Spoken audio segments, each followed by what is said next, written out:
여러분 안녕하십니까? 광주 MBC 뉴스투데이입니다. 먼저 오늘의 주요 뉴스입니다. 광주의 모든 초등학교가 올해부터 중간고사와 기말고사를 보지 않습니다. 고등학교 보충수업과 야간 자율학습도 학생들의 선택에 맡겨집니다. 민주당 대권 경선 주자인 이재명 성남시장이 호남을 정권의 주인으로 모시겠다며 광주 전남에서 지지율 올리기에 나섰습니다. 2살 난 아들을 살해한 혐의를 받고 있는 20대 부모는 사건을 감추기 위해 치밀한 계획을 세웠던 것으로 드러났습니다.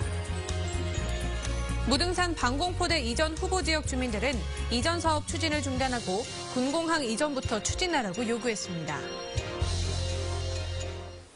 광주의 모든 초등학교가 올해부터 중간고사나 기말고사를 보지 않습니다. 고등학교의 보충수업과 야간 자율학습도 학생들의 자율적인 선택에 맡겨지는 등 새학기부터 교육과정이 크게 바뀝니다. 이미지 뉴스 리포터입니다. 광주 초등학교에서 올해부터 일제식 지필평가가 사라집니다. 지난해까지 초등학교 1, 2학년만 중간고사나 기말고사를 보지 않았는데 그 대상을 초등학교 전학년으로 확대한 겁니다. 대신 수업 시간에 관찰과 토론, 실험 실습, 프로젝트 수업 등 학생들의 성장 과정을 꼼꼼히 기록하게 됩니다. 광주시 교육청은 서열화를 조장하는 학습 풍토를 바꾸고 참여형 수업과 과정 중심의 평가를 정착시키기 위한 취지라고 밝혔습니다. 과정 중심, 배움 중심 평가를 수시로 진행하면서 학생들은 평가에 대한 부담이 완화되고 또 수업은 행복한 수업 현장으로 변화되는 것이죠. 새학기부터는 광주 고등학교의 보충 수업이나 야간 자율학습도 학생들의 자율적인 선택에 맡겨집니다. 강제로, 억지로 시키는 공부를 학교 현장에서 없애겠다는 취지인데 대신에 학생 중심의 교육과정과 참여형 수업, 그리고 맞춤형 진로 진학 지도는 강화됩니다. 일선 학교에서 획일적이고 반강제적인 교육이 사라지는 대신 학생 개개인의 창의성과 개성을 살리는 교육이 자리 잡아가고 있습니다. MBC 뉴스 이미지입니다. 광주 5월 단체가 추진 중인 유엔본부 5.18 민주화운동 기념행사 계획이 국가보훈처의 판단이라는 변수에 부딪혔습니다. 5.18 기념재단은 유엔 등록 단체가 아니라 외교부의 동의가 필요하다는 유엔 측 답변을 받아 개최 동의를 요청했고 현재 외교부가 관계기관인 국가보훈처로부터 답변을 기다리고 있는 상태라고 밝혔습니다. 국가보훈처는 5.18 정부 기념식에서 님을 위한 행진곡 재창 여부를 놓고 수년째 5월 단체와 갈등을 빚어온 바 있습니다. 2월의 끝자락에서 벌써 봄 기온이 느껴집니다. 하지만 낮에 포근하다고 방심하면 감기 걸리기 쉬운데요. 큰 일교차가 문제입니다. 현재 광주가 영하 0.6도를 비롯해 나주가 영하 5.1도, 담양이 영하 4.5도로 아침에는 영하권을 보이면서 꽤 추운데요. 낮 기온 13도 안팎까지 오르면서 어제보다 2도가량 높아지겠습니다. 아침과 낮의 기온차가 10도 이상 벌어지니까 오늘은 옷차림에 신경 쓰셔야겠습니다. 내일 밤부터는 점차 흐려지면서 서해안을 중심으로 비가 내리기 시작하겠습니다. 모레 아침까지 우리 지역 5mm 안팎의 강수가 예상되는데요. 동부 내륙을 중심으로는 눈이 섞여 내리는 곳도 있겠습니다. 이 비가 그친 뒤에는 낮 기온이 급격하게 떨어지면서 반짝 추위가 찾아오겠습니다. 오늘도 중국발 스모그의 영향으로 미세먼지가 짙겠는데요. 일시적으로 나쁨 단계 보이니까 외출 시에는 마스크 챙기시는 것이 좋겠습니다. 현재 기온 보시면 영광이 영하 5.4도, 화순이 영하 4.6도까지 떨어져 있고요. 장성과 담양의 낮 기온 13도로 예상됩니다. 대부분 지역 어제보다는 1도에서 2도가량 높겠습니다. 곡성과 구례, 보성이 13도로 아침보다 10도 이상 크게 오를 것으로 예상됩니다. 날씨였습니다. 헌법재판소의 대통령 탄핵 심판이 이제 선고 절차만 남겨두고 있습니다. 대통령은 끝까지 출석하지 않았고 진실을 밝혀줄 것으로 기대했던 특검의 수사기간 연장마저 거부됐습니다. 지켜보는 민심이 끓고 있습니다. 보도에 송정근 기자입니다. 탄핵 심판 마지막 변론에도 그리고 수사기간 연장이 거부돼 활동 종료를 앞둔 특검에도 박근혜 대통령은 끝내 나타나지 않았습니다. 성실하게 수사받겠다던 대국민 약속은 헌신짝처럼 버려졌고 대리인단을 통해 밝힌 해명도 이전과 달라지지 않았습니다. 상식에 벗어난 그런 대통령 측 입장이 정말 저희가 생각하기에는 좀 이해가 안 되는 입장이어서 계속 기간 동안 답답한 마음만 있었습니다. 실체적 진실을 밝혀야 할 특검마저 더 이상 수사를 못하게 된 상황에도 시민들은 분노했습니다. 분명히 연장해서 진실을 규명해야 되는데도 불구하고 어떻게 보면은 자기 편을 감싸는 그러한 결정을 내린 거기 때문에 당연히 화가 나고.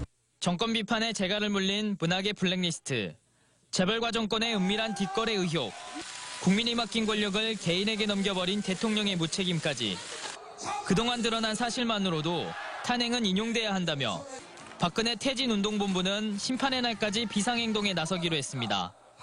이 시민들의 염원과 즉각적인 탄핵, 인용을 촉구하는 이 마음들을 모아서 더 거세게 촛불을 높이 들고 싸워나갈 그럴 계획입니다. 숨가쁘게 달려왔던 탄핵 심판 변론이 모두 마무리되면서 앞으로 2주 뒤면 대통령의 운명이 결정될 것으로 보입니다. MBC 뉴스 송정근입니다.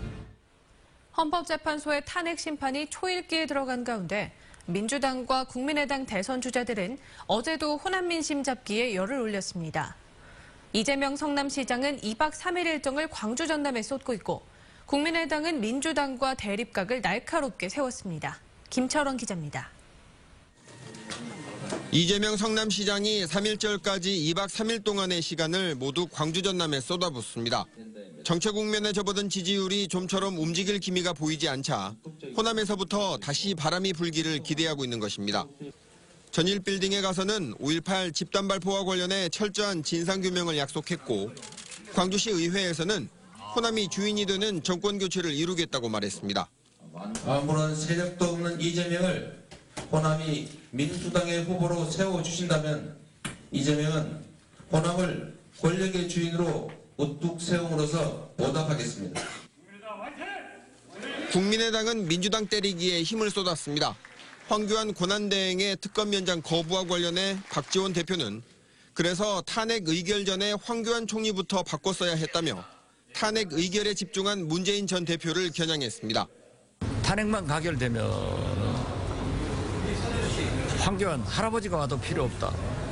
이렇게 반대했던 사람들이 오늘을 예측하지 못하고 대통령병이 걸려가지고 그런 일을 한 것에 대해서는 상당한 책임을 져야죠. 안철수 전 대표는 국민의당 지지율이 지금은 밀리지만 탄핵이 인용되면 그때부터는 상황이 달라질 것이라며 대선은 결국 국민의당과 민주당의 구도가 될 것이라고 말했습니다. 어떤 후보가 나오더라도 결과는 정권 교체입니다. 그렇다면 결국은 자격 있는 우리 국민의당과 민주당 대결이 될 거다. 한편 민주당 경선 선거인단 신청자 숫자가 100만 명을 돌파하면서 사상 최대 규모를 예고한 가운데 국민의당은 손학규 전 대표와 안철수 전 대표 간의 경선 룰 합의가 되는 대로 선거인단 모집에 들어간다는 계획입니다. MBC 뉴스 김철원입니다.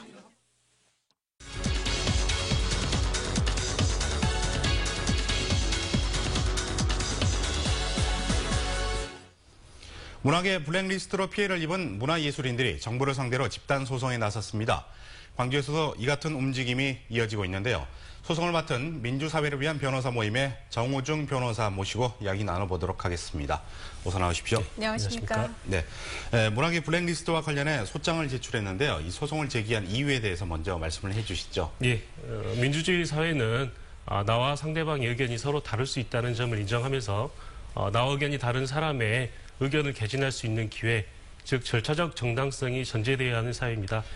그런데 이미 언론을 통해서 밝혀졌지만 박근혜 정부에서는 정권의 입맛에 맞지 않는 의견을 가졌다는 이유만으로 문화예술계 인사들을 블랙리스트에 올려놓고 이들에 대해서 지원을 폐지하는 등 사실상 여론 통제에 나섰습니다. 이에 원고들은 단순히 지원 폐지로 인해서 경제적 손해에 대한 회복을 청구하는 게 아니고 양심의 자유, 언론 출판의 자유를 훼손당한 헌법적 가치를 회복하고자 이번 소송을 제기하게 되었습니다. 네, 우리 지역에서 블랙리스트로 인한 피해는 어떤 식으로 나타난 건가요? 예, 이미 언론 보도를 통해서 많이 접하셨듯이 문화예술인들이 신청한 국가 지원 사업에서 지원이 폐지되는 사례가 주로 대부분이었습니다. 실제 원고들에 따르면 매년 정부에서 지원을 해오던 해외 교류 사업이 아무런 이유도 없이 지원이 거절되었던 사례가 있었다고 합니다. 구체적인 피해 사례는 김기춘, 조윤선, 박근혜 대통령에 대한 형사사건 결과가 나와야 되기 때문에 추후 소송에서 이 형사사건 소송 기록을 확보해서 정리할 계획입니다. 네, 약간은 시간은 걸릴 것 같은데요. 예, 그렇습니다. 이 원고로는 몇 분이 참여했고 또 피고는 누구이죠? 예, 원고단은 그 박근혜 정권과 정치적인 견해를 달리한다는 이유만으로 블랙리스트에 올라 언론 출판의 자유, 양심의 자유를 억압당하고 각종 지원 사업에서 배제를 당한 광주 전남 권역에서 활동을 하고 계신 문화예술계 인사 39분이십니다. 피고로는 블랙리스트를 작성한 공무원들의 사용자로서 대한민국, 그리고 박근혜 대통령, 김기춘 전 청와대 비서실장, 조윤선 전 문화체육관광부 장관입니다. 그리고 블랙리스트에 오른 문화예술인들에 대해서 실질적인 차별을 행한 한국문화예술위원회, 영화진흥위원회, 한국콘텐츠진흥원입니다. 네, 소장의 내용도 궁금한데요. 주로 어떤 내용으로 구성되어 있는 건가요? 예, 앞에서도 말씀드렸는데 이번 블랙리스트 작성 관리를 한 사건은 단순한 법률 위반의 수준이 아니라 우리나라의 헌법적 가치를 훼손한 매우 중대한 사건으로 보고 있습니다. 네. 그렇기 때문에 단순히 법률 위반이 아니라 피고들의 행동으로 인해서 침해된 원고들의 헌법상 기본권을 중심으로 이번 소장을 작성하게 되었습니다. 그리고 이를 입증하기 위해서 피고들이 블랙리스트 작성 및 관리에 어느 정도 개입하였는지를 확인할 수 있는 소명 자료를 함께 첨부했고요. 피고들 각자 분담한 내용과 실행 정도에 있어서도 차이가 있기 때문에 피고별로 블랙리스트에 관여한 정황을 확인할 수 있도록 구성하였습니다. 네. 그렇다면 손해배상 청구액은 얼마 정도가 될까요? 예, 일단 원고들별로 각자 정신적 손해에 대해서 위자료 100만 원씩을 청구하였고요. 물질적 손해에 대해서는 피고들의 형사사건이 끝나고 그 기록을 확인해 봐야 하기 때문에 이후 구체적인 액수를 확정하고자 합니다. 그런데 여기서 더 중요한 것은 청구액이 100만 원이냐 또는 1000만 원 이하가 아니고 아니라고 할 것입니다. 원고들이나 대리인단은 많은 사람들의 피와 희생으로 지켜냈던 헌법적 가치가 한낱 휴지 조각같이 치부해버린 이 정권에 대해서 책임을 묻고자 이번 소송을 제기하게 되었습니다. 그리고 다시는 대한민국에서 이번 일과 같은 부끄러운 일이 일어나지 않기를 바라는 마음으로 이번 소송에 임하고 있습니다. 네. 자, 오늘 이른 아침 여러 가지 좋은 말씀 고맙습니다. 예, 감사합니다. 여수에서 있었던 아동학대 치사 사건에 대한 현장 검증이 어제 실시됐습니다. 숨진 아이의 부모는 사건을 감추기 위해 치밀한 계획을 세웠던 사실도 드러났습니다. 문영철 기자입니다. 자신의 2살 배기 아들을 폭행해 숨지게 하고 시신을 버린 혐의로 구속된 26살 강모 씨. 현장 검증에서도 강 씨는 취재진의 질문에 여전히 입을 굳게 다물었습니다. 현장 둘러보셨는데 심경한 말씀 해주시죠. 죽은 아이한테 미안한 마음은 없습니까? 강 씨는 숨진 아이의 시신을 가방에 담아 바다에 버리려 했지만 이에 실패하자 인근 야산에 유기한 것으로 드러났습니다. 강 씨는 이곳에 시신을 버린 사실만 인정할 뿐 학대치사 혐의는 여전히 부인하고 있는 상태입니다. 경찰은 거짓말 탐지기 조사 결과 강 씨의 진술에서 거짓 반응이 나오고 진술도 일관되지 않은 점 등으로 미뤄 강 씨가 아이를 폭행해 숨지게 한 것으로 판단하고 있습니다. 한편 강 씨와 강 씨의 부인은 치밀한 계획으로 사건 은폐를 시도한 것으로 확인됐습니다. 지난 2015년 숨진 둘째와 성별이 같은 남자아이가 태어나자 출생신고도 하지 않고 한 영아원에 맡겼습니다. 아이가 어느 정도 자라면 다시 집으로 데려와 숨진 둘째 아들로 둔갑시키려 했던 겁니다. 임신 6개월 되던 때 태아 감별을 결과해서 아들인 것을 알고 입양 보낸 걸로 얘기하고 이렇게 하자. 지역 시민단체 관계자들은 이번 사건에 대한 철저한 수사와 엄중한 처벌을 촉구했습니다. 경찰은 강 씨 부부에 대한 조사를 마무리한 뒤 사건을 검찰에 송치할 예정입니다. MBC 뉴스 문형철입니다. 관급공사 업체로부터 뇌물을 받은 혐의로 구속된 김철주 무안군수의 친형이 법정에 서게 됐습니다. 검찰은 김 군수도 뇌물과 청탁을 받은 공범으로 보고 있습니다. 김진선 기자입니다. 검찰이 김철주 무안군수의 친형 김모 씨를 구속 한 달 만에 기소했습니다. 혐의는 제3자 뇌물수수. 무안군이 발주한 연안 정비사업 업체로부터 2천만 원을 받았다는 겁니다. 지난 2011년 총 사업비 34억 원으로 시작해 5년 만에 완공된 청계면 복길 구로리지구 연안 정비사업. 마지막 해였던 지난 2015년 사업비는 1억 7천여만 원이었지만 군이 설계 변경을 승인해주면서 2배 넘게 증액됐습니다. 검찰은 돈이 오고 간 뒤 실제 설계 변경이 이루어진 점으로 미뤄 청탁의 대상은 친형이 아닌 김철주 군수로 보고 있습니다. 김 군수는 혐의를 부인하고 있지만 검찰은 군수를 제3자 뇌물수수의 공범으로 보고 피의자로 입건해 보강조사를 벌이고 있습니다. 한편 무안의 한 농협장을 맡고 있는 김 군수의 동생도 농협 직원 채용비리 의혹과 관련해 검찰 수사가 진행 중인 상태. 김 군수 형제들의 비리 의혹은 검찰에 확보된 것만 10여 건에 이르러 수사 확대 여부에 따라 파장이 더욱 커질 전망입니다. MBC 뉴스 김진선입니다. 강진군의 오리농장에서 조류 인플루엔자가 또 발생했습니다. 방역당국에 따르면 지난 26일 실시한 가금류 일제조사 결과 강진군의 한 오리농장에서 H5형 조류 인플루엔자가 확인돼 8,800마리가 살처분됐습니다. 또 3km 반경 안에 있던 오리농장 4곳에서 사육하던 5만 2천여 마리도 예방적 살처분 조치됐습니다. 고병원성 여부에 대한 검사는 사흘가량 더 걸릴 것으로 보입니다.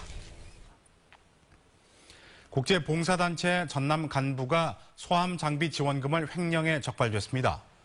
순천경찰서는 지난 2015년 국제봉사단체 본부로부터 받은 소함 장비 지원금 5,200만 원 가운데 2,600만 원을 횡령한 혐의로 전 사무국장 53살 김모 씨를 검찰에 송치했습니다.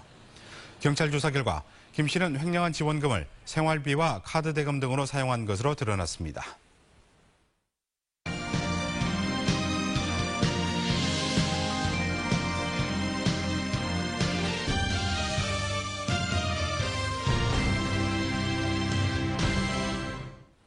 목포시 CCTV 통합관제센터가 시험 운영에 들어갔는데요. 경찰 방범용 CCTV 이관은 늦어지고 있습니다. 택시 여성 승객 살인 사건 이후 지자체와 경찰은 CCTV 이관 지연 책임을 서로 떠넘기고 있습니다. 김양훈 기자가 취재했습니다. 택시기사에게 살해당한 피해 여성의 집 근처 CCTV입니다. CCTV 확인까지 경찰은 우왕좌왕했습니다. 피해 여성 가족들과 처음 갔던 곳은 목포시 CCTV 통합관제센터. 하지만 결국 영상은 목포경찰서 상황실에서 확인됐습니다. 목포시 CCTV 통합관제센터 시험 운영 이틀 전 800여 개 대부분 CCTV와 달리 22개 경찰 방범용 CCTV는 이관이 끝나지 않은 상태였기 때문입니다. 목포시와 목포경찰서는 방범용 CCTV의 통합관제센터 이관 지연 문제를 놓고 서로 책임 떠넘기기를 하고 있습니다. 사건이 확대되자 양측은 뒤늦게 CCTV 유지 관리는 경찰이, 영상 녹화 공간 확보는 목포시가 하는 것으로 합의했습니다. 이 경찰서까지 다 포함해서 관제도 하고 또 모니터링을 계속하고 또 저장도 해서 우리 시에서 모든 것을 다 운영하게 되겠습니다. 주민 불안이 확산되면서 관계기관들은 수시로 회의를 열고 택시 강력범죄 예방 대책을 마련하고 있습니다. 가장 큰 문제는 1인 1차제, 이른바 법인 택시 회사들의 독차제 시행입니다. 그래서 회사 측에 대해서 목포시가 행정 개선 명령을 내려서 독차에 대한 장시형 근로의 사각지대 부분들을 개선하게 해야 되는. 목포시는 관내 9개 법인 택시 회사들을 대상으로 1인 1차제 긴급 실태 점검에 나서기로 했습니다. MBC 뉴스 김양훈입니다. 무등산 방공포대 이전 후보 지역 주민들이 기자회견을 열고 이전 사업 추진을 중단하고 군공항 이전부터 먼저 추진할 것을 요구했습니다. 방공포대 이전 후보 지역으로 알려진 광주 광산구 전투비행장과 동곡동, 광주 서구 서창동 주민들은 소음 피해가 극심한 지역에 미사일 기지까지 받아들일 수는 없다며 무등산 방공포대 이전 계획을 잠시 중단하고 군공항이 이전할 때 함께 이전을 추진해달라고 광주시에 요구했습니다. 오는 3월부터는 재개발, 재건축 사업을 광주시가 직권으로 해제할 수 있습니다. 광주시는 이 같은 내용의 조례 개정안이 3월 1일부터 시행됨에 따라 사실상 사업 추진이 어려워진 재개발, 재건축 지역에 대해서는 직권 해제를 추진하기로 했습니다. 조례안은 사업 추진 상황으로 볼 때 도시 정비구역 지정 목적을 달성할 수 없다고 판단된 경우 조합원이나 토지 소유자들의 찬반 투표를 거쳐 정비구역을 해제할 수 있도록 규정하고 있습니다.